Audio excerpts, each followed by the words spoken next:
آگے بڑھیں اور کھاریاں رخ کرتے ہیں، جہاں پر خواجہ محمد معصوم شریف رحمۃ اللہ علیہ کے 32ویں سالانہ عرس مبارک کی 3 روزہ پر نور تقریب عقیدت و احترام کے ساتھ اختتام پذیر ہو گئی۔ اسی پر مزید تفصیلات جانتے ہیں نمائندہ 7 نیوز چودھری جاوید وڑائچ سے اس رپورٹ میں۔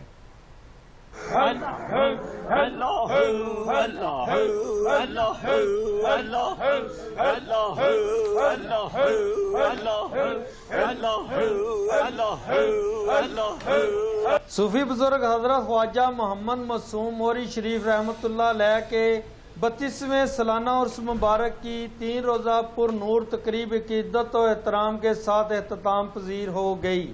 پاکستان کے مختلف شہروں سے آئے ہزاروں زائرین، جن میں مرد و خواتین، بزرگ اور بچے شامل تھے، نے دربار شریف پر حاضری دی اور عقیدت و محبت کے پھول نچھاور کیے۔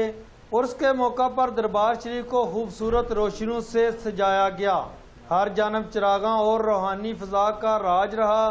عقیدت مندوں نے دربار کے چراغوں کا تیل بطور تبرک اپنے زخموں پر لگایا، اس یقین کے ساتھ کہ در اولیاء سے ملی ہر چیز میں شفا اور رحمت پوشیدہ ہے۔ مریدین اور خادمین نے اپنی مدد آپ کے تحت ہزاروں زائرین کے لیے لنگر کا وسیع اور منظم انتظام کیا، جہاں خدمت خلق اور قوت کا عملی مظاہرہ دیکھنے کو ملا۔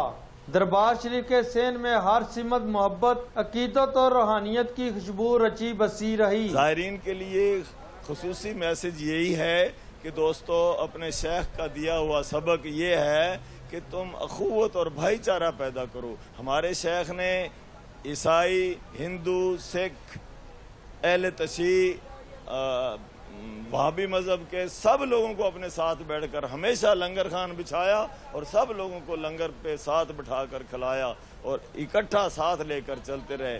کسی نے آج تک آپ کی ذات پر اعتراض نہیں کیا، اور کسی درویش کی پہچان ہی یہی ہے کہ وہ اللہ کی مخلوق کے لیے خود منارہ نور ہو، کیونکہ وہ اللہ کی مخلوق کی اصلاح کے کام کرتے ہیں۔ عرس کی اختتامی تقریب میں امت مسلمہ کی وحدت، وطن عزیز پاکستان کی ترقی اور سلامتی اور عالم اسلام میں امن و خیریت کی دعائیں کی گئیں۔ کیمرہ ٹیم کے ساتھ جاوید وڑائچ، 7 نیوز، کھاریاں۔